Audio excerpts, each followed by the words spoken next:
Good morning, good afternoon, or good evening, no matter where in the world you are joining us from. You've reached the bus station, and it's Bus Bowl time, baby. We're the Brunch Busters. I'm Bobby Munson. The man beside me, Chris Parrish. Happy Sunday, brother. How are you doing? Happy Sunday to you, and what a Sunday we have. A load of wrestling that happened last night, whether it was MLW Fightland, AEW Full Gear, or just a load of rumors to talk about. But we also have, as we're two Canadians, we have the Grey Cup today, which if you don't care and I don't care, I'm sure a lot of people do care, and we'll talk a little bit about it tonight. And for everyone, we're doing a draft today, so a lot of stuff to look forward to. But also, before we get started, also just want to shout out our sponsors, our affiliates, our friends over at RogueEnergy.com. As you saw that earlier, that little package there, video with all their flavors, make sure you go to RogueEnergy.com. And if one does catch your eye, make sure that you use our promo code OLEPODS, and you can save 10% off your order when you want to buy that. You sure as hell can. And good morning, chat. Especially Bobby Stats, Bobby Petito, who was joining us with that MLW watch along last night.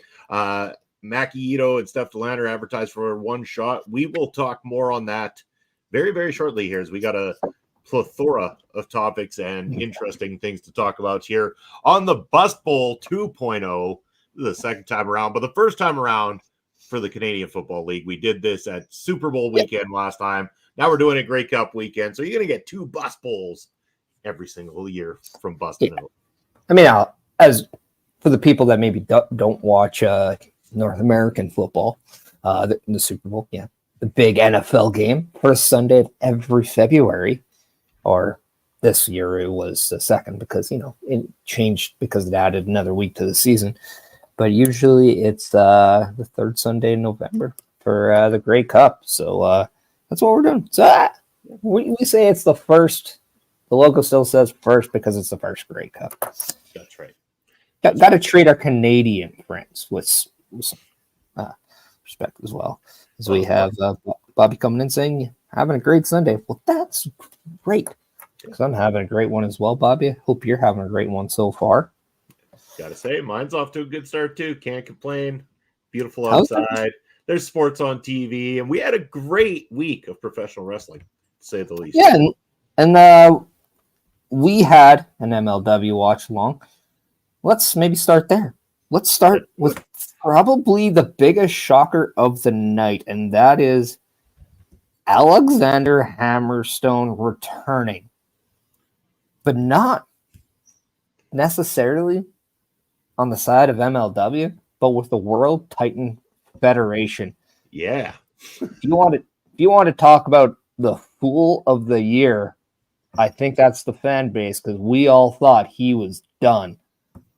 You know what? I love being swerved when it comes to professional wrestling, and it rarely happens anymore because you get to a point where it's like, okay, I sense what's coming. I sense what's coming. I sense what's coming.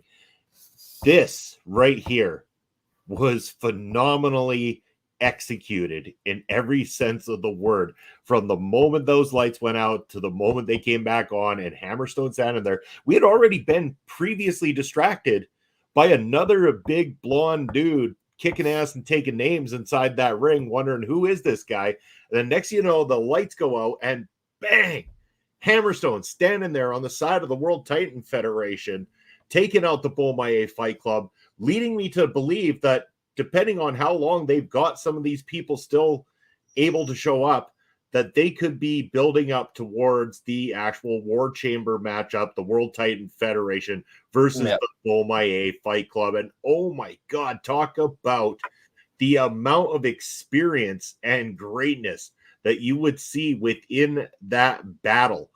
That would be absolutely phenomenal. Can't wait to see how this unfolds. And holy shit, MLW dropping bombs last night in terms of surprises all over the place. And let's not overstep the boundary. Yes, we know that the topic is Alexander Hammerstone, but this followed just an amazing near 40-minute match between Jacob Fatu and the reigning, defending, and current MLW champion of the world, our good friend Alex Kane, the leader of the Bumaye Fight Club. And it was just an absolute matchup, but a shock to see Alexander Hammerstone. But also, I was wondering when I was watching all this, Jacob Fatu got he got his beats during this beatdown as well. So could we see Jacob Fatu in this fight as well? Because he's not really a member of either one, but he's a part of it, is he not? He's a part of this fight. Well, he definitely took the beatdowns from Hammerstone once they revealed him as part of the World Titan Federation. So unless this happens to be the last Raw for Fatu, then quite frankly, yes, we could see him maybe take the side of the Beaumaye Fight Club if they were to do the War Chamber and go 5v5. That would be a great insertion to have Jacob Fatu on that side of things, and that's what I'm talking about. It's like you've got a lot of these up and comers on the one side, and then you'd have Jacob Fatu there, and then you throw the other side, and you got the likes of guys like Cardona and Alexander Hammerstone, and I don't know who the hell he is, but big boy that joined last night as well too, that showed up out of nowhere. Holy shit! I'm kind of curious to know more about him as well and where he comes from, what his story is. A lot of unfolding here to be done. And Tom Lawler's part of that. Is he not? Tom Lawler, Gene Snitsky, like there's a lot going on there with the WTF, and it was a WTF moment. I mean, they delivered the WTF moment last night. Here's one I gotta ask, because we know that they're friends. Could we see Nick Nemeth part of the World Titan Federation? Because when you think about the relationship between him and Cardona, it makes sense. True. Joshua Bishop is the name that joined the group. Yeah, now I'm kind of curious about Joshua Bishop because, that was a big boy. He really was a big boy. At first, I was like, "Man, who's this Hammerstone looking like? Look like here?" And then all of a sudden, the lights went down, and we see Hammerstone. I'm like, "Okay, that is a Hammerstone." But yeah. So Joshua Bishop has been a wrestler since 2017, 6 years in the business. So it looks like his trainers were actually Johnny Gargano and Candice LeRae. Okay. So interesting. He apparently did a match on MLW Fusion, as Bobby Stats is letting us know. Thank you, Bobby, for that. We appreciate that. I imagine he was the reveal to team with Tom Lawler against the Beaumaye Fight Club in that tag match that was announced for the tapings. Bobby, confirm that for me if you could. Yeah, that sounds about right, actually, if that's true. Yeah. But let's also just transition into another big happening over at MLW. Before we get into our full gear stuff, but and we can go back to Bobby's comment on this one. Give him some time. But Steph DeLander finally appears at MLW Fightland, and she helps Cardona. Although there was speculation that and here's something that I think we both didn't know, but is Steph DeLander and Mance Warner a couple in real life? They kind of talked about that. So did she help Cardona to defeat Mance Warner in a loser leaves MLW match because she just wants her man at home? Or does she want to simply just focus at the task at hand and maybe dominate that featherweight division? Who's to say? Yeah, again, I'd imagine that I don't think anything official's been said, but the appearance of Steph DeLander finally in MLW has everybody believing that she is definitely going to be taking part in MLW, and that was the assumption last night. Wasn't 100% sure, but Bobby now saying, and I want to come back to this, that Maki Ito and Steph DeLander are advertised for MLW's one shot on Thursday, December the 7th. And man, MLW is putting everything, absolutely everything, into this one shot premium live event on Fight TV.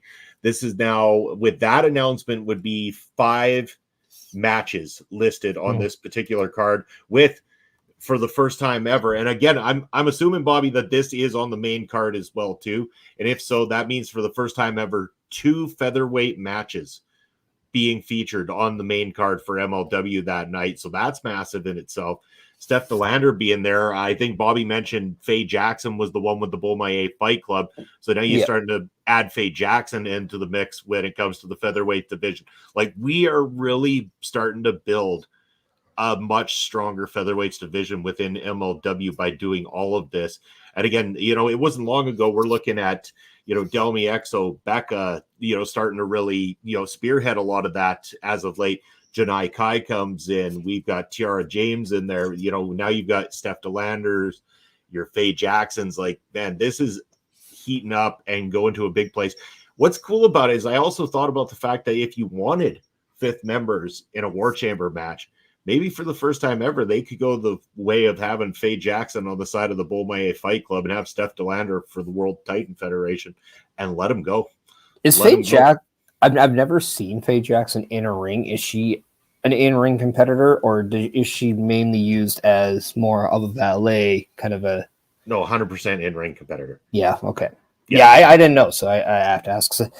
I was going to point out, this would be a huge get, as we all know that Beaumont kind of likes to go out and get, right? Mm-hmm. What if, we're being swerved by, AEW, WWE, maybe for a little stint, maybe Mercedes Moné joins Beaumont for a little bit. Yeah, well, I don't think. Well, I mean, they might have Don King money, but even at this time, I am starting to doubt that Don King's got enough money to convince Moné to come on over. If there's one thing I know, I speak so much shit that if something comes true, I look really good. You're like the chef that takes the big thing of spaghetti, throws it at the wall, and decides which one sticks is good. No, I'm like the Bush League Carrot Top. Bush League Carrot Top. Hold on. What are we at here? 17 minutes. Bush League Carrot Top. Okay. Come on. If I was really going to insult myself, I'd call myself Carrot Top. I think that has to be the. That's worse than calling yourself a Bush League version. Well, no, that's the irony because Carrot Top is Bush League. By the way, next week on Busting Out, Carrot Top fills in for Chris Bears. Oh, please. We can even use our monetization money that we do get to get somebody better. Oh, ouch for Carrot Top. We could probably do a cameo with somebody with. We could get Pauly Shore. He'd be better. Oh, that could go down a road I don't think we could go down. But a road that we do want to go down, Will Ospreay is all elite, bruv. As Will Ospreay has been announced that he is the big acquisition, the big signing for All Elite Wrestling, as Bobby Bonito is finishing off with the MLW. Steph DeLander would be a great MLW Women's Featherweight Champion. They have her make it happen. Yeah. 100%. So, yeah, I mean, as we all knew, it was being kind of confirmed throughout the whole week that Mercedes Moné was not the name coming into All Elite Wrestling. Huge speculation that it was Will Ospreay. Obviously, you got some circulation around the artist once known as Dolph Ziggler. Probably going to be called Nick Nemeth moving forward if he's not in WWE. But, and you got a few other names. Obviously, you're going to speculate like, maybe it's going to be the Devil, who did not get he did not get revealed, but we'll get more of that later. As Chris Best was saying, potentially Ronda, and that was squashed as she was in a tag match at Ring of Honor the night before after the Collision taping. But yeah, Will Ospreay, because why not? Why not? After they did a great job of killing any steam Jay White had, they need Will Ospreay right now. They sure do. And Chris, thank you again for joining on the tailgate watch party for MLW last night. We had a blast, and Papa Smokes reached out and said thank you as well too for filling in while he was unable to make it last night. But Ronda, in that discussion, I don't think people would have been very happy if it was Ronda Rousey by any means. And it does sound like there's some very disappointed fans when it came to the entire show last night, including the fact that it's like, yeah, okay, Will Ospreay has signed officially. He's going to finish up his New Japan slots that he's already committed to, and then he's officially with AEW. They need, here's the thing, like, Will Ospreay is a great signing for them. And I think that any WWE fan would have been excited to be able to get Will Ospreay over that way. So the fact that they got him signed on the dotted line, good for them. But it's a matter of what you do from there. And here's where the problem lies with AEW currently, and they are a mess. And it was proven by the way that the booking happened last night overall. A lot of stuff was flat. A lot of flat, just non-memorable things throughout the entire card at Full Gear. Sadly, and I'm not trying to rag on AEW. I don't want to see them go down this path, but they insanely need some sort of just help, structure, like breath of fresh air. They need structure. They need people to understand how to put things together backstage. Basser, good morning. How you doing, brother? Yeah, here's our new signing soon, and the reason behind that is because, yes, Will Ospreay is still contractually obligated to New Japan Pro Wrestling until February of 2024. And he was given permission by New Japan to seek a new contract, because the information was given that he most likely was not re-signing with the company, but also keeping that window open. So officially after February, I don't know the exact date, that has not been revealed. I'm sure you can find that somewhere else, whether it's, guys at Fightful or other media, or our good friend Tom Colley, who will probably know that as well. But go check that out. And then, that is the official start date for him to be exclusive to All Elite Wrestling. But yeah, I mean, here's the thing. I am not one of those people that think Will Ospreay is a mecha superstar in pro wrestling. Do I think he's very good? Yeah. Do I love the way he works? There are things I don't like. I'm not a big fan of everything I do has to look like the coolest sequence from a video game type wrestling. I do agree with MJF when every time he does a post conference and says, what I love about this business is that we give you a lot of different forms and types of professional wrestling, and I love the fact that we can do that all in one night. And I get that, I respect that, and I can understand if that's what you like. It's not what I personally like. I do like, though, when Will Ospreay takes things, I don't want to say seriously, but when he slows down and he just makes more of the little things, I think he's very good. Yeah. And that's what I love. I think, and I remember having a conversation with Alicia too, over, and she picked him as the best in the business. I said it was Randy Orton at the time, and I think that's exactly why, is because I think Randy Orton slows things down. And once Will Ospreay does that, and I do believe that's not going to happen in All Elite Wrestling. No. But I think when he does that, he becomes just so much more lethal of a professional wrestler. Granted. And Chris Best mentioning that you and him had a conversation off screen last night that they'll burn through all his dream matches in like 6 months. And there's where the problem lies within a lot of professional wrestling in general, but very much in AEW, because they can't just treat Dynamite and Rampage and Collision as shows to build to pay-per-views with those big dream matches on them. No, they're going to have dream match number 1 on Dynamite, and then dream match number 2 takes place on Rampage, and dream match number 3 on Collision, and then a pay-per-view all within the same week. 4 dream matches burnt out right away. And that's sad, because that's not the way to handle this. You can build Ospreay the Star very, very well. You can do a lot with him, and that structure is what would get him there. But that's what they're lacking right now in AEW, is that true to form structure. This is where a William Regal being there would have been great for the company if they would have taken him as a leadership role. Tony, talk to this guy before anything goes out there. That's what they need. Tony needs that at the same time too. Yeah, and Chris, after our discussion, I was kind of thinking about this a little bit, and I think one of the reasons why I think AEW does, quote unquote, burn through some of their matches is they, as we say hello to our good friend Astrid Pizarro. If this damn comment will show up, there it is. There it is. But unfortunately, Astrid's stuck at work. That's a shame on a Sunday. Yeah.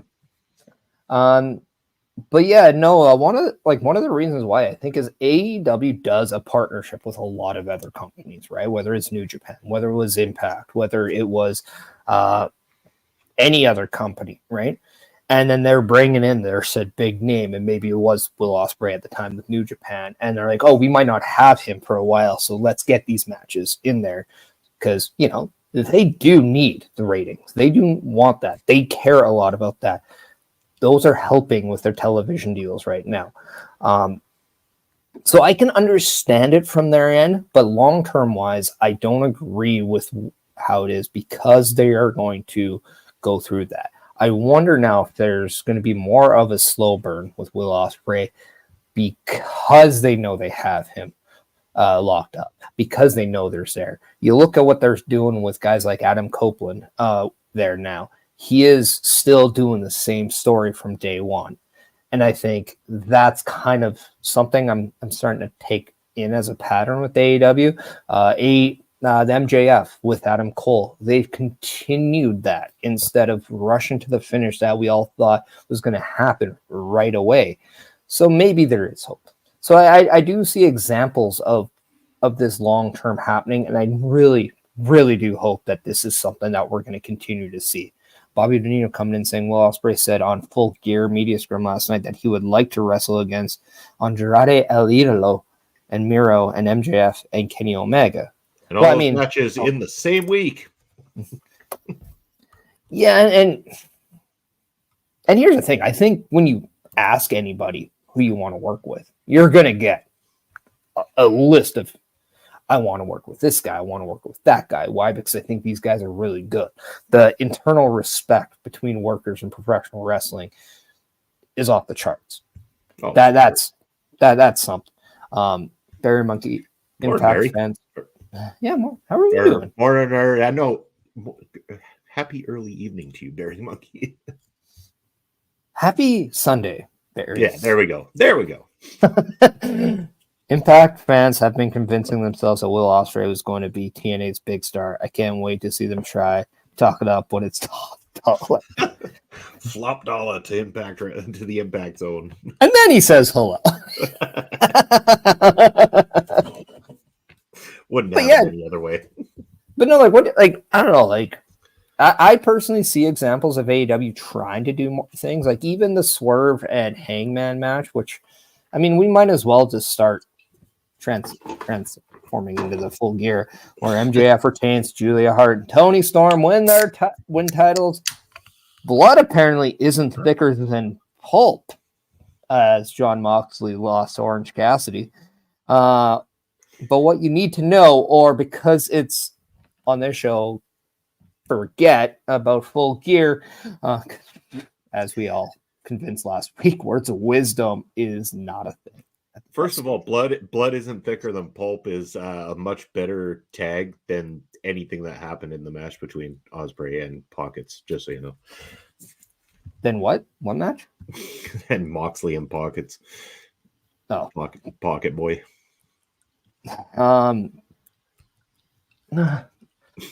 Pocket Man. Come on. It's like Rocket Man. Doing worse than I did before. You know what? I'm going to say this. When Orange Cassidy is talking and acting more like less of a gimmick, I don't hate him as much. But I will say he still has room to go before I become a real fan of his in-ring work and stuff. I hate to. You know what? He's not bad. It's just like his gimmick I thought was freaking stupid. You know what I hate to say? That MJF had a really dull match last night. A really dull main event matchup last night. Let- Almost showing the fatigue of the run of MJF right now. Let's put this in a nutshell. MJF and Adam Cole are Ring of Honor Tag Team Champions.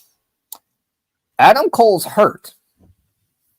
And for whatever reason, these guys, MJF and Adam Cole, remain your tag champs, even though Samoa Joe beats Keith Lee and then vacates his television title in hopes to become champion, somehow tags with MJF to keep the tag titles. Okay. Then MJF gets hurt, goes off in an ambulance. Then all of a sudden, Adam Cole comes in, crutching his way into Full Gear, saying if he can't go and defend the title, he's going to defend it for him. One leg or not, that title's getting defended. Only for MJF to come back and defend the title and still beat Jay White. Yep. Hey, Jay, how does it feel to be 6 feet under right now? Because, bro, you got buried last night. Only more proof that Jay White should have gone WWE, because that would not have happened to him. Or they shouldn't have stuck him in the title picture if they weren't ready to give him some credibility on it. But it's like you lose to a guy that's allegedly injured. Do we believe said injury now? Kind of thing. This is a book that if I read, I swear I would have suffered a concussion, because this is just hilariously too much. It really was. It's an overstuffed bunch of things just going on, and it really none of it's fully clicking. I mean, credit to both women's champions changing last night on AEW and what were considered two of the better matchups, from what I understand from most people. Yeah, I don't know. Jay White basically showed up, said hello, signed a contract, and now Tony Khan's bored of playing with him. He's got some new play toys to play with, and he's gonna throw them into some dream matches for a while. And his Jay White action figure is gonna go in the closet with the rest of the dusty wrestling toys he's got. And this is exactly why our good friend Ed Fries is in here in the chat. He is so devastated because his favorite wrestler, Jay White, just got absolutely killed last night in terms of momentum. It's just so weird. I think Bobby agrees with Ed. I'm sorry, yeah. And then Barry Monkey's say Jay White should have gone to Impact, where he would have been loved there, and with the better Bullet Club, Ace Austin and Chris Bay. The Ace and Bake. So is that going to be their next spinoff? Better Bullet. Oh, look who's in the chat. We got Heel Kevin, our good friend Heel Kevin. Buddy? How are you doing? How are you doing on this Sunday? I know you're getting ready to watch some football, some NFL football. It's a big Ravens fan, guys. How are you doing, Kevin? Yeah, I mean, I don't know. Like you said, the women's matches were good. I thought Hangman and Swerve actually went out there and they did what they had to do. They went out there and put on a great show. That main event was flat, I felt, but yeah, I mean, congratulations to Tony Storm. Congratulations to Julia Hart. Now let's do something with these two, because as we're talking on screen, does anybody have a significant moment of Chris Statlander as champion? No. Yeah, hopefully not after me. Outside of her returning and beating Jade Cargill for the TBS title, I don't really have anything of... Heel Kevin said, I'm good, just hanging out. Nothing really going on today. Well. I mean, everybody deserves a break. And Heel Kevin, you work your tail off, man. So I'm happy that you're just taking it easy. Yeah. But you're also saying Maine was flat. We struck a chord here. Come on, Kev.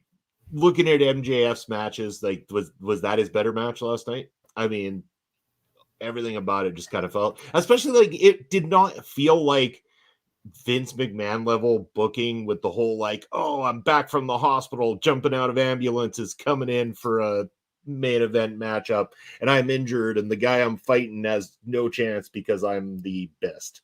I don't know. I'm just saying that there was. I want my pizza crust to be overstuffed. I don't want my storylines to be that way. Like there was so much going on. Well, I'm glad you enjoyed it, Kev. I mean, I know it's divided a few people. I've seen mixed reactions. Some people loved it, some people didn't. I didn't enjoy. I went and watched that one. I didn't enjoy it as much as I would have liked with the match between MJF and Jay White personally, probably because of the overstuffed nonsense and double booking, guys on the same card. I'm over having double booked people on the exact same card. Like, you've got so much talent there. What the hell? You don't need 2 matches featuring your champ. You really don't. I mean, just my opinion, though. The only thing I do like is we're getting continuation with Adam Cole and MJF. I'm happy they're sticking with them and not like forcing them away. Yeah, I think this has been one of their better organically told storylines. I'm digging Adam Cole's like grandpa beard that he's trying to grow. Grandpa beard. He's going Santa Claus this year, man. Yeah, I mean that's fine.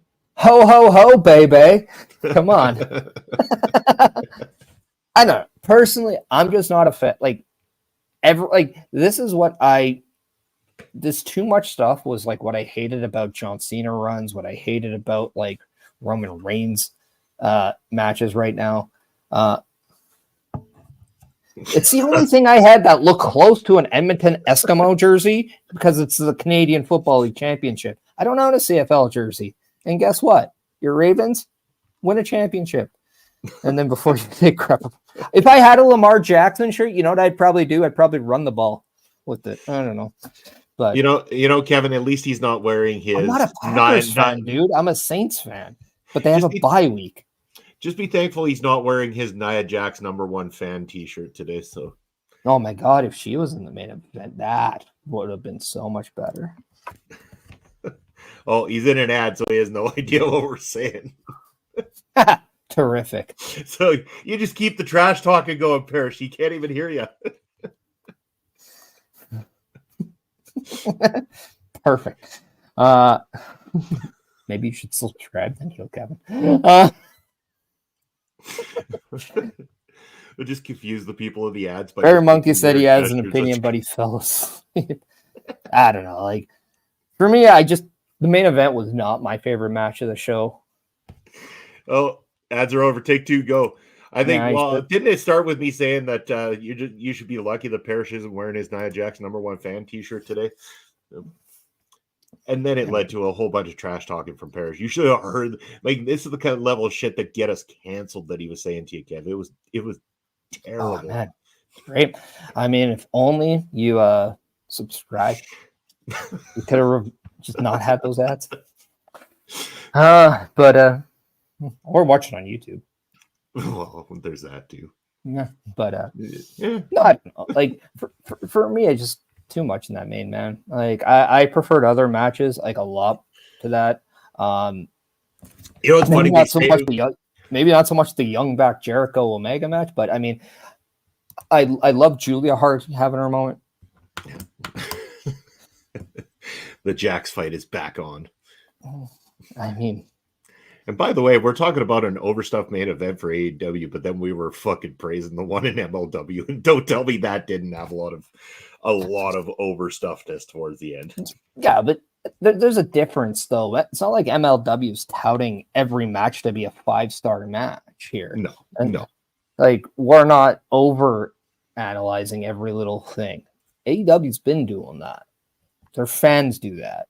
I hold AEW to a different standard when I watch the product than I do MLW. It's fair. So I mean, that's just it. I mean, when we're gonna say that we got the biggest announcement going on, and then it's the most obvious thing. No swerve. I mean, And here's the thing: there's no Swerve there, but one of the guys that probably had a performance of the night, it was Swerve, and that's the thing. Swerve deserves a lot more credit. He absolutely balled out last night. Hangman balled out last night. We got Tony Storm, who probably is one of their better talents on the female side, winning a championship. Same with Julia Hart. Christian Cage is bringing back Close Your Eyes. That was a great entrance, by the way. And keep in mind, Swerve, former MLW World Heavyweight Champion, just putting it out there. Yes, we were shocked at the end of that MLW pay-per-view because Alex had her Hammerstone and the World Titan Federation pulled a massive swerve on us that we talked about earlier in the program. And I like being legitimately surprised when it comes to my wrestling. And here's the thing.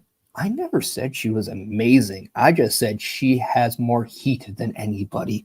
And that would work if you're putting her with somebody like her Roman Reigns. Oh, now you're just blowing hot air. Yeah. Sam. She gets more heat than Raquel Rodriguez. Come on. Just saying. More heat than She might not be better in the ring, but she knows how to elicit a reaction, which is professional wrestling. Wow, Barry's got some strong opinions when it comes to Goggle. I mean, that Goggle company's terrible. You should try Google, though. I heard they're better. Yeah, they're like a step above Goggle. Yeah. There's a movie on how to become an intern there, too. That's a De Niro thing. Yeah. De Niro will teach you how to work at Goggle. Yeah. All right. Since we're talking about how we thought the two ladies matches of AEW was really good, another ladies match that looks to be on the rise has been announced, and that is the Women's War Games match was announced on SmackDown, as we found that it's going to be a 4-on-4 with Damage Control versus Bianca Belair's team. The members are Io Sky, Dakota Kai. Not Dakota Kai, she'll be in the corner. It's Asuka, Io, Kairi, and Bailey going up against the nice, notable team of Bianca Belair, Shotzi Blackheart, Charlotte, and now Becky Lynch, who's been rumored forever. This Barry Monkey is going to blame autocorrect for his idiocy. I'm like, yeah, it's all autocorrect's fault for your idiocy. Autocorrect. Yeah. But yeah, War Games match. Yeah. It was nice that at least SmackDown was built around the women. That was nice to see. But tell me this one doesn't end this way. And I'm going out there. Bailey's taking the fall for her team. They're going to lose. Bailey takes the fall. They're going to turn on Bailey. They're going to beat the living tar out of her. She's out of Damage Control. That's the only direction I see this match going. I think Bailey gets the win. If Damage Control wins, I think she's the one who gets the win. Oh, man, I have no soul left if Barry's right on this account, by the way. I mean, the amount of times you say Google it in a day, like he's not his inner googliness is not showing. Yeah. Put on your googly eyes there, Barry. Yeah. But yeah, I mean, it'd be funny. I wonder if we're gonna see Charlotte versus Becky or Charlotte versus Bailey to start this match, though. You could. Or maybe you get the feud that never really happened between the two 4 horsewomen, Becky and Bailey. There we go. Go for it. I don't know, but like, book it, WWE. It's just, I don't know. Like, I'm interested in this match, but I have no idea why this match is really happening. I mean, I get it. You got to do something, I guess. Yeah, I mean, the story with fact that Damage Control has a faction is the reason that it's going forward, in my opinion. And then the fact that there's a little bit of a story within the story occurring, it's not necessarily War Games bound or built very well, because when you look at the other side of the fence, it's like, okay, they just kind of picked some top names to put on the other side to go against the faction that really hasn't had a lot of time currently with the new members on board to flesh out that storyline to really warrant War Games. But of course, it's right around the corner, so inevitably they had to rush said matchup. The one thing I don't know, like I can understand Charlotte, Shotzi, and Bianca and why they want to go up against Damage Control. Okay. I don't know why Becky cares about Damage Control. I don't care why this interests her. Like, in the sense of, like, if I'm trying to understand their rationale to wanting to go into this, like, it really doesn't, right? But then also, like, I can understand, Asuka turning, because her former tag partner came back and she wants to be with her. Her fellow countrywomen are on one side. She understands that it's better to be with them than against them. Okay, I can understand it. I wish that maybe was said a little bit, but I get it. Perhaps these girls are, doing something internally to where they're going to phase Bailey out.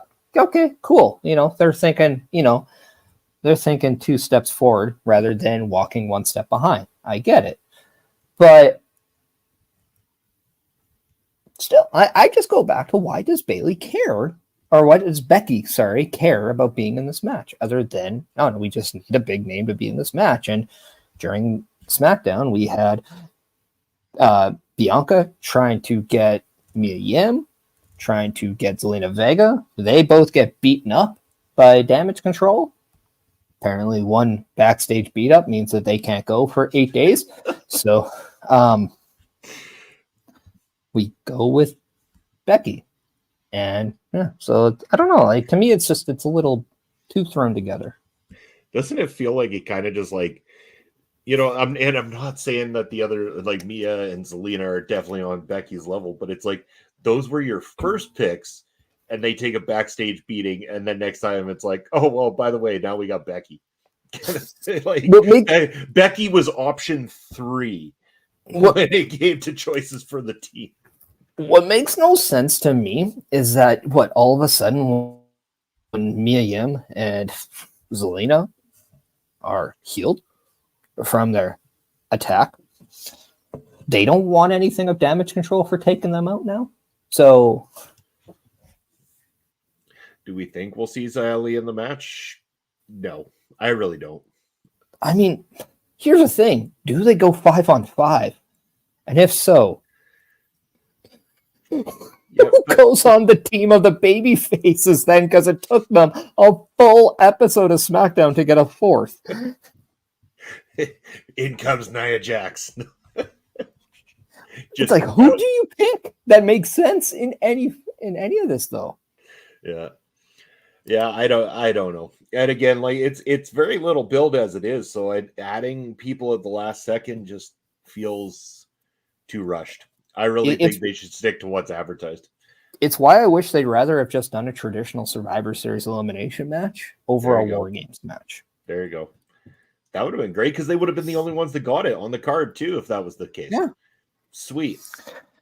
And we know those teams were slapped together with no meaning behind them back in the day, so no meaning, sorry. That was like the best, except like their team captain, like, okay, it's like their team names were the best, like, awesome back then too. You can get like a stupid team name, like, it'd be fantastic. Like when they decided to do the trios for women teams, like, and we had, the one team name that WWE did not know was in porn.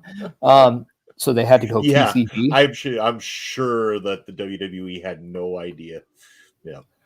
Yeah, the one with Paige, who had a leaked video tape. You didn't know that tag name was in porn. Okay, Good job, WWE.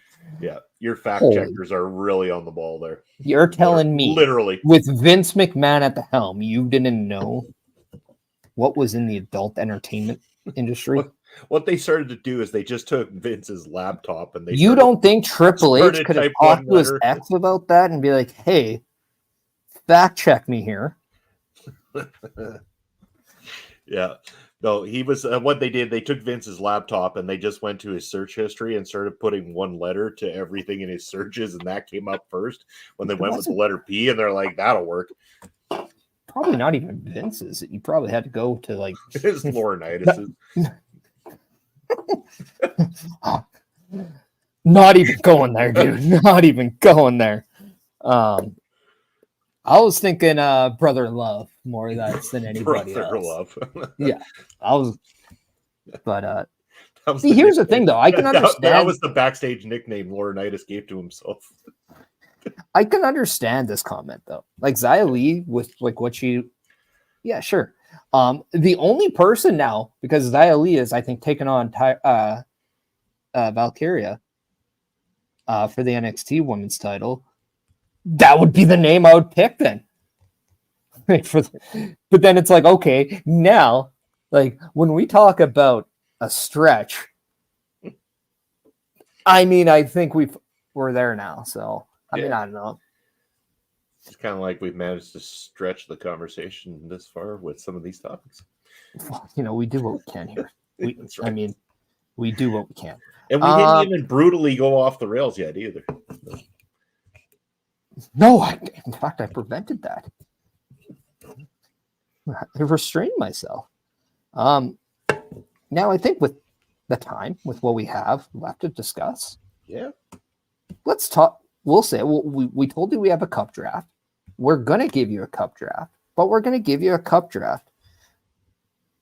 Okay, before we do that, and before we get to the calendar, I really want Jade Cargill to have a segment at Survivor Series announcing her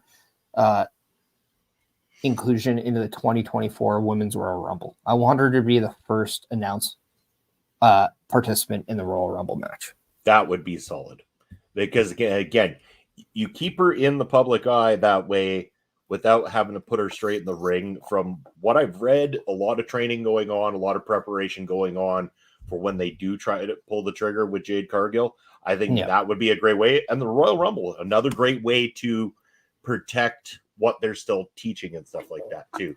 And they could, at that point in time, decide, are we confident we're ready for Jade Cargill at WrestleMania? If so, pull the trigger on a storyline for her matchup at WrestleMania during that Royal Rumble match. I really don't think that they wouldn't have signed her if they weren't confident in what she could bring and do for them. I understand why they're doing what they're doing, because they probably had a timeline set for her. They also knew they had to sign her when they signed her.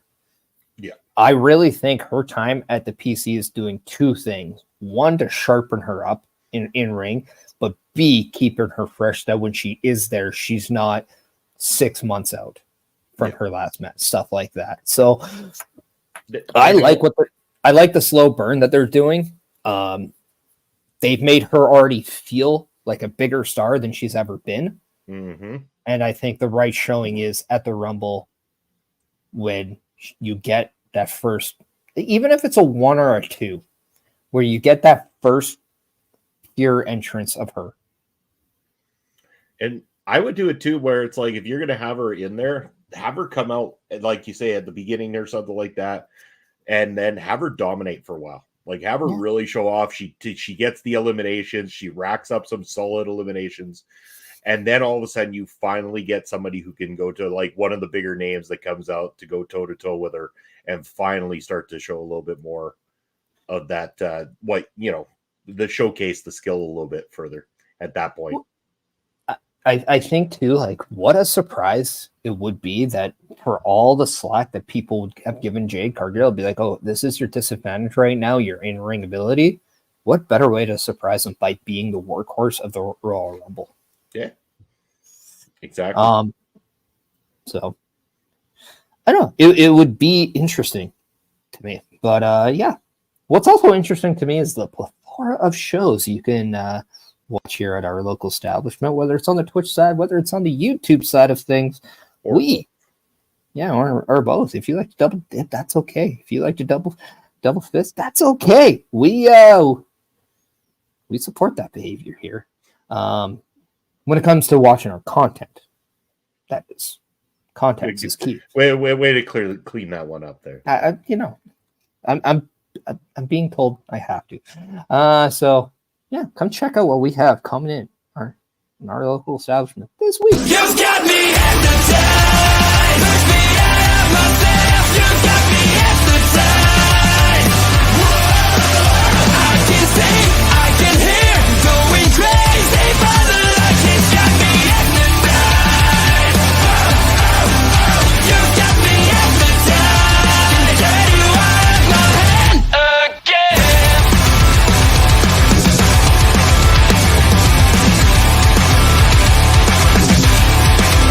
Is it wrong?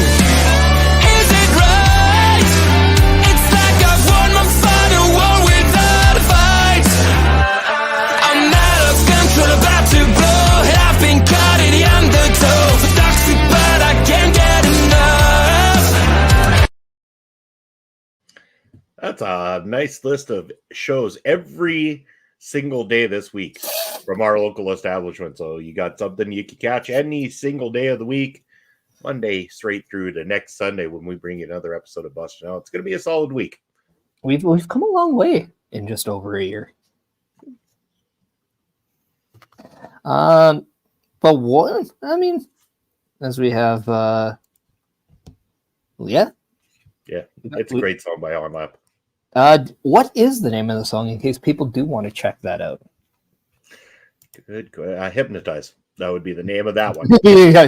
Ooh, I put you on the spot there, didn't You I? did. I had to think for a second. I do know it, but yes, it's Hypnotized by On Lap.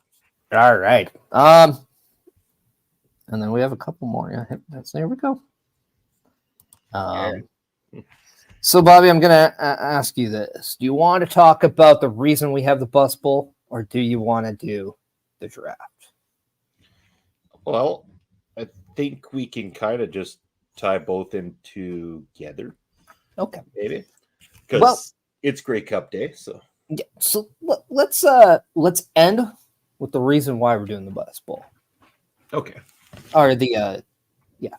So we do have a 2023 Cup draft. So what this is, basically, as we do with any other draft, we're going to draft 5.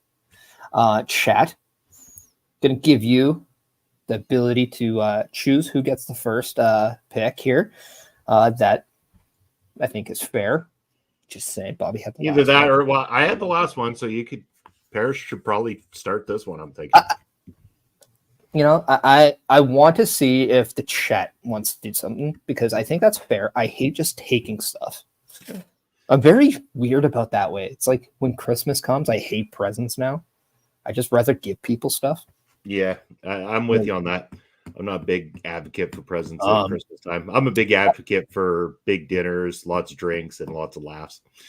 I'll give people about 20 seconds. And if you don't suggest who you like to have first pick, I will then take it. But I don't know. It's fun. I think this is something maybe, Bobby, if you're inclined to do it, if people in the chat you'd like to do it, maybe we'll do a little bit more often. Just have some fun with these things. I like drafts. Drafts are fun. They do good views for us on the channel. We can. So okay. Nobody was really commenting, so I'll just take it. I think for my number one, as a proud Canadian, I take the Stanley Cup. I think that's like the number one thing here. I had a good thought that you were probably going to. It's the best looking trophy. It's the best looking trophy in sports. It's the most historic one. You kind of just have to. I mean, take a look at it. If you don't want a replica of that, then come on. It's like one of the greatest. All right. Up there. It's like 3 feet tall. It has every winners on there. Come on. Cool. Good. Great selection. My number one selection is going to go to the FIFA World Cup, the most prestigious and most recognized trophy in all of sports pretty much across the world. And of course, being a big fan of European football. Yes, I have to go with the FIFA World Cup as my number one selection here today. All right. Well, I mean, I'm just going to do this. I'm going to go to another worldwide cup. I'm going to go to the Ryder Cup for golf. I think if we're going to go there, I mean, that's another one. I mean, I know Canadians not so well at the golf, but I mean, we're doing best cups. Trust me. Some of the best cups are in sports, though. Mm-hmm. Yeah, but these can be any type of cups. So you'll see. Yeah. So you'll see very shortly. So sorry, Parrish. Back to your choice. Oh, I took the Ryder Cup. Yeah, the Ryder Cup. Yes. Okay. Ryder Cup. Yeah. All right. Oh. So my next choice I'm going to go with is going to go on the wrestling side. And speaking of the Stanley Cup, the same people that clean up and present the Stanley Cup each and every season also do another cup that is currently run in MLW, but used to play on the independent circuit back in the old days when wrestling events were held in opera houses, and that's the Opera Cup. Okay. Barry says teacups for the world's greatest drink. Well, actually, I got you one better because we all know, like, we've all gone to parties, right? A red Solo cup. Well, I'm taking the red Solo cup here. Well, it has a great song with it. You know, I'm getting a lot of worth with this investment here. So, like, I feel like the Solo cup, you know, people just want to come. You can make telephones with these things too. I mean, it's multi-talented. Well, seeing as we're on the subject of Canadian themed things, and I mean, this can be a worldwide theme, but you know, I just wouldn't get anywhere without a cup of coffee in the morning. See, you know, I had the phrase "cup of Joe" in there, so I know I'm gonna scratch that off because it's the same thing. So, yeah, so that's 3 down. What's your number 4 then, Parrish? I'm a dad. I'm a new dad. You know, you got to feed the kid. You need your sippy cup. I mean, that's essential to have. You got to have that sippy cup. Got to feed that child. Prevents crying. So yeah, I'm taking the sippy cup here. All right, sippy cup it is. I'm going to go back to the world of European football for my number 4, and I am going to go with what I would consider to be the second most prestigious cup in the sport, and that would be the European Cup that is contested every 4 years, every 2 away from the FIFA World Cup. So European Cup is my 4th pick, and I got a doozy for the final. Well, and Barry Monkey, that's just it. You know, that you're reading my mind there. It's funny. It's funny because Parrish did mention this before we went live on that one. You can do that. I mean, but you know what? I'm going to say this. I played lacrosse. I didn't wear one. You know, I wanted my boys to be free when I was running. So you know what? I mentioned that the jock strap. You know, the AKA the cup. You know, like that's what you call it. But I'm going to go with a brand here. You know, I got to fill my sippy cup, so I'm taking the brand Second Cup, and I'm taking that here. Oh, okay. Second Cup it is for your final pick there. Yep. All right. And my 5th and final pick of the night is going to go to an infamous cup that during the Dark Ages was sought after and found by some very, very noble knights, and that is the Holy Grail. There we go. You even get a good movie out of it too. There's a lot of equity to that, so that's a good pick, and that's why I took the Solo Cup. You know, same thing. You know, like we got to get some versatility with our squad here. So I don't hate that. Also, really funny that you know, we're talking about the Grey Cup, also does not get picked. There's like 9 teams in the entire CFL, and like the whole province that I'm from, our team can't even make the playoffs of a 9-team fucking league. Jeez. Hey man, the team in my area, the one that wears the same colors of this Packer jersey, because I'm not a Packer fan, it just happens to be the closest to that team. It took them almost 3 years to win a home game, so you know it's very interesting. But I mean, that kind of leads us to our next topic. But first, we got to run down our very first cup draft, sponsored in our minds by the Grey Cup, not in real life. Sponsored by the Grey Cup, but not selected on the lists. Yeah. That maybe that's why I wasn't selected, because it was in honor of the Grey Cup. You know? There we go. There we go. It's a reason why we didn't take the obvious, but yeah, no, I took the Stanley Cup, the Ryder Cup, the Red Solo Cup, the Sippy Cup, and Second Cup, whereas you took the FIFA World Cup, the Opera Cup, a cup of coffee, which, by the way, you can get at Second Cup, so kind of trust you on that one. You got the European Cup and the Holy Grail. Right. Barry saying, I'll go disposable plastic cups that are wiping out sea life faster than a whole fleet of jet. Well, I mean, my number 3 pick, Red Solo Cup, disposable plastic cups. I mean, come on. Yeah, that's right. Right there. Yeah, they haven't replaced them with bamboo like everything else here yet. Red Solo bamboo cup. But yeah, no, that kind of goes to transitions very well to our final one. You know, talking about your favorite team making the playoffs here. That's because today is 110th Grey Cup. Yeah, the Grey Cup is 110 years old. Or Canadian football declares its champion. You like that little English word that I put out, declares, because that's more of a. Yeah, I thought that was very astute of me. But did you know that the CFL once had 2 teams? Yes, despite your mockery of saying there's only 9 teams in the league, had even less at one point, and 2 of them were named the same thing, including your favorite team, the Saskatchewan Rough Riders, as our nation's capital city, Ottawa, also had a team called the Ottawa Rough Riders. They are now called the Ottawa Red Blacks. Can you guess what colors they wear? Just totally green.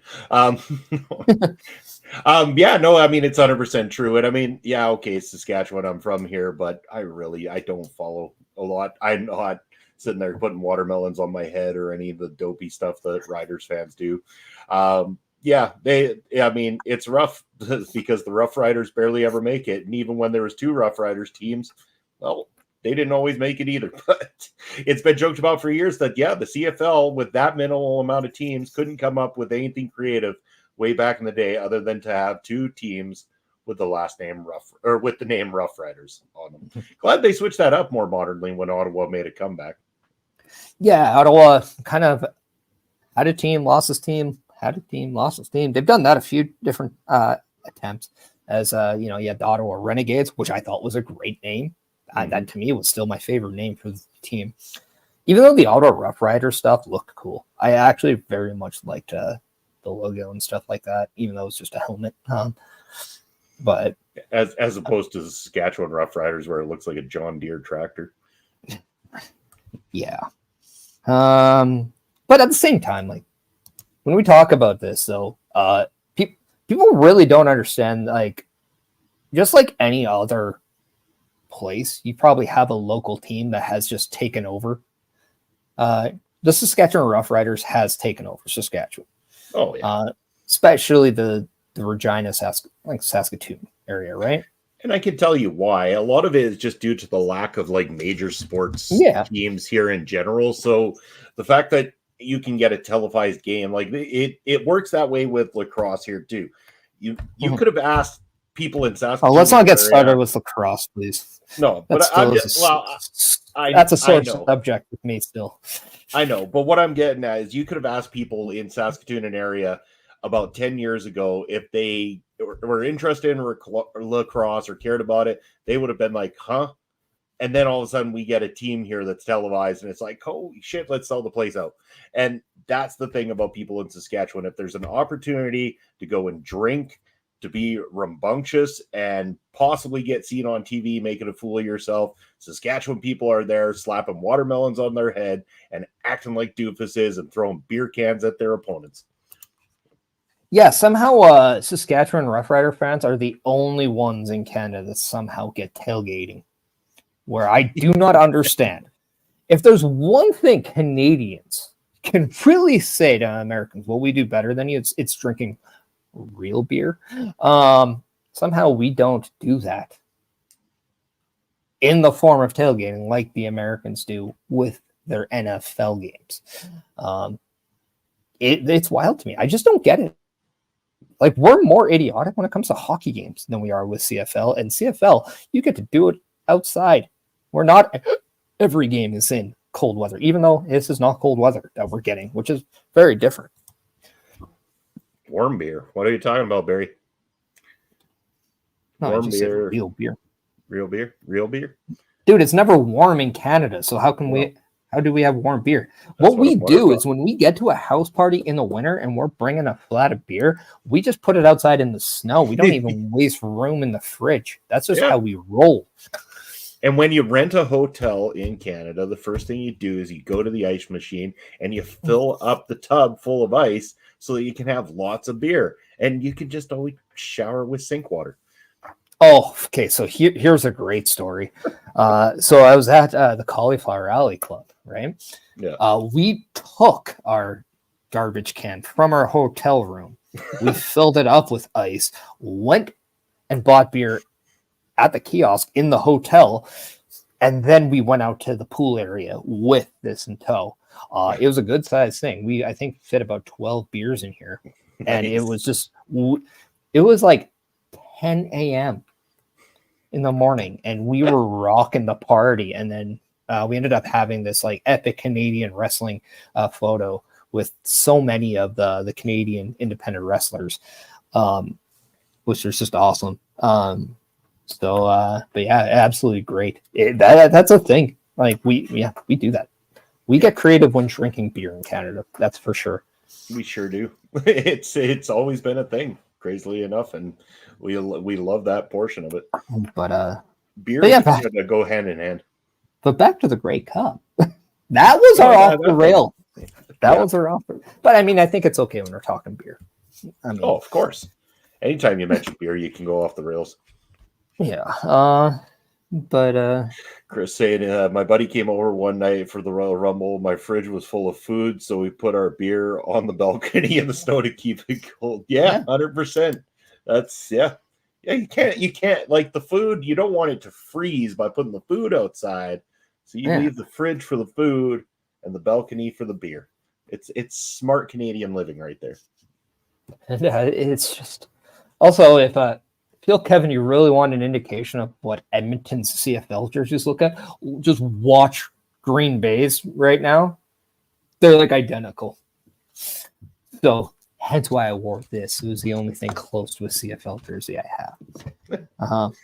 And I don't have any because I watch a different type of football altogether. Yeah, me too.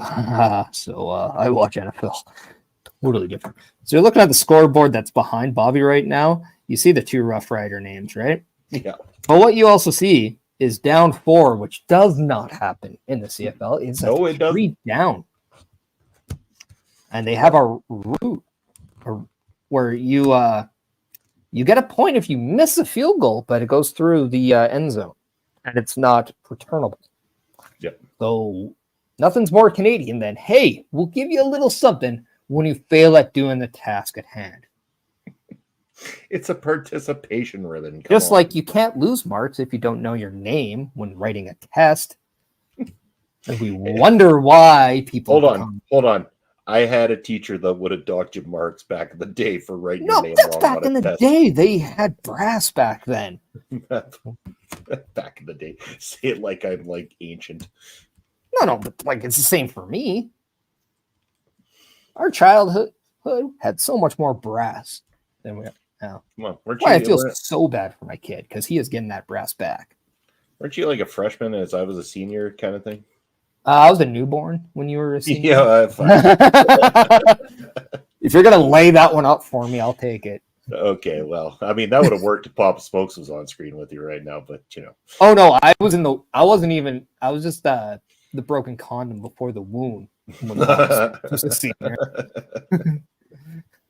Fair. That's 113.54. I don't know, man. You're not only laying them up for me to hit on, you're laying up for me to hit on Papa Smokes too. That's right. He's gonna be like, you know what? Ring Respect Radio. Fuck that. It's if my fucking partner decided just to throw me under the bus here. Hey, I sported my Papa Smoke shirt last night in his honor. It's fair. I was wearing it, but my kid threw up on it. So, Ambassador, I do have your blue one if you want it back. You left a lot of clothes in my car when I went down. Ambassador, why were you getting naked in Parrish's car?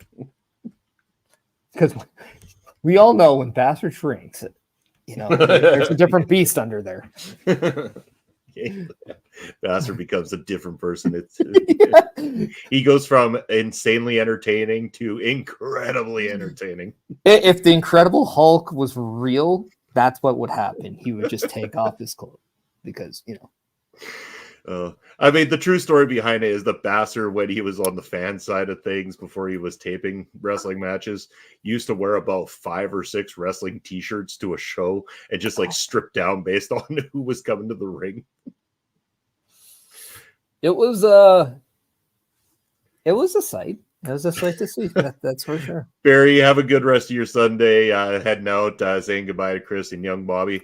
Thanks for the uncomment. Love it every time. I think he was talking about Bobby Benito. Yeah, maybe. And Chris Best, like it's nothing of us. Yeah. He's saying bye to the guys in the chat, not us. That's right. Yeah. Saying bye to the ones he truly likes. Yeah. I get it. But yeah. So yeah. Any other like form of Canadian football history that we want to talk about in honor of the Grey Cup? I don't know. I don't know. Okay. Despite the fact that we're both not real big fans of the CFL, do you have any actual moments where, if it was like while you were a kid or whatever, do you remember like a game, a player, or anything like that? Like, because like I do, like I could do that. I've gone to a few Grey Cups there, which were a lot of fun. I've only been to one game, and it was through work a long time ago. It was one of the seasons that the Riders won the Grey Cup, and there ain't many of them, so you can narrow it down pretty fast. So I got sent to, I think it was like the first round playoff game that they had against Calgary. And sorry. So go to this game with work, with a client, this kind of thing. It was an experience. Don't get me wrong. And wow, I think we both dropped out there for a second, but an interesting experience nonetheless to go to this playoff game the year that the Riders won, getting to the experience, seeing all the Rough Riders fans being crazy and wild and doing things. I mean, I'm standing there and they get a touchdown in the first couple minutes of the game, and this big dude, got to be 6'6", as wide as he is tall kind of thing, goes up and gives me this big bear hug and to celebrate as they went. I'm like, yeah, buddy. I'm like, glad I'm cheering for the team you are, because that bear hug would have been a lot different otherwise. Yeah, no, I think what's cool, like I've been to a few Grey Cups, and I mean it's a football game, like when it comes down to Canadian football.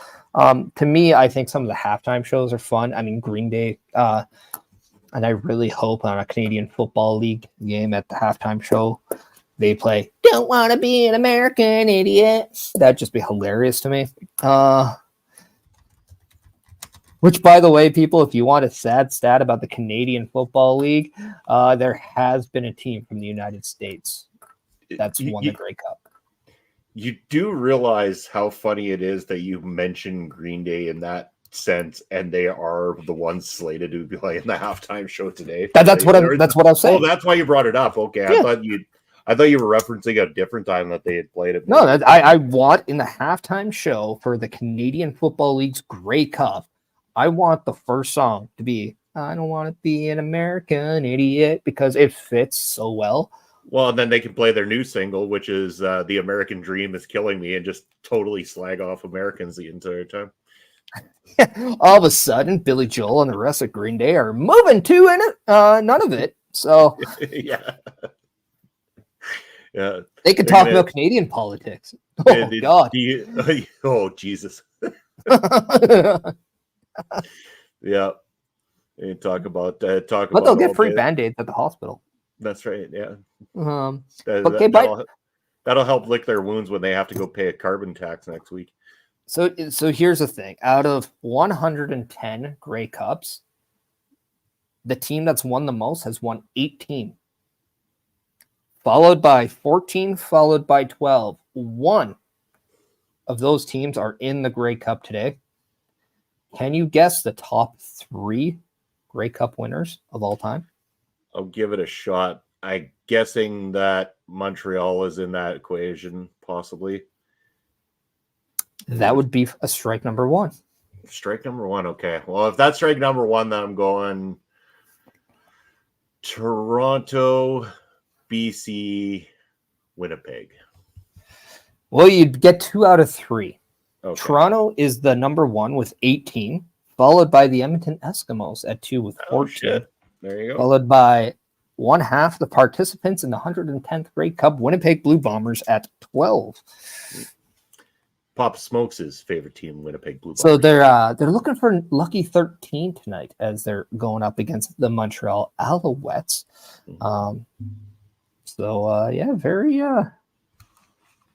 Very interesting here. I think Winnipeg is favored to win this game. So, yeah.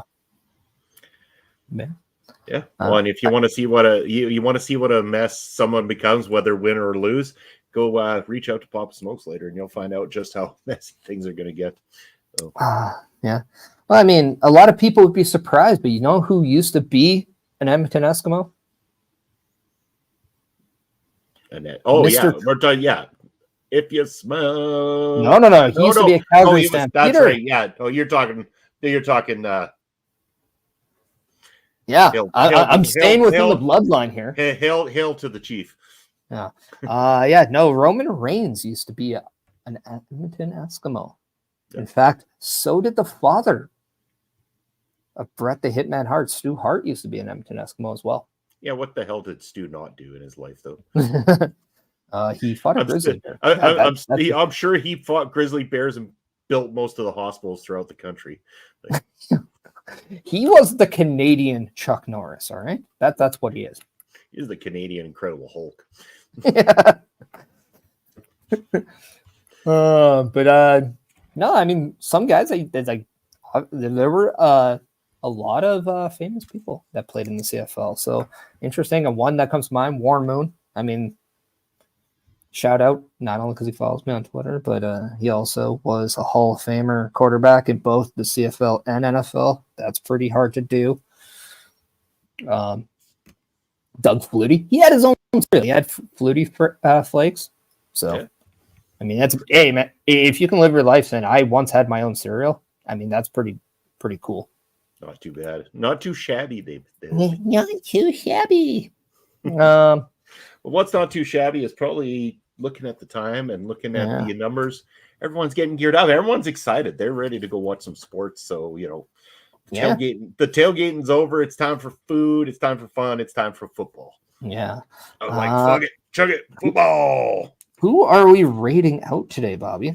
Son of a bitch. I knew you'd ask me that. I don't know who we got here. Kev, why weren't you online today for a stream? I mean, I can maybe give actually, you know what? In the hot seat's on right now. Yeah. Let's go to In the Hot Seat. Yeah. Say hello to Daphne at In the Hot Seat podcast for us. Playing some WWE 2K23. A good little thing. Show Daphne some love. Say hi. Tell Daphne who sent you. And that was the Brunch Busters busting out our local establishment. Wishing her happy Sunday. Yeah. So, yeah. There's actually a guy on Twitch right now that just has a Homer Simpson icon, which I thought was funny. Nice. I think it's Homer Simpson. Yeah. It's a yellow round head with really big, googly bear monkey, googly white eyes. Googly. But yeah, that has been the Canadian version of the Bus Bowl. Yeah. Or the 66th edition of Bust Now, whatever you guys want. We thank you. We hope you have a great day. We hope you tailgate safely. We hope that you do whatever you do on Sundays safely. Hope you have fun. And Bobby, what do you say? In the meantime, and in between time, you've been busted. What?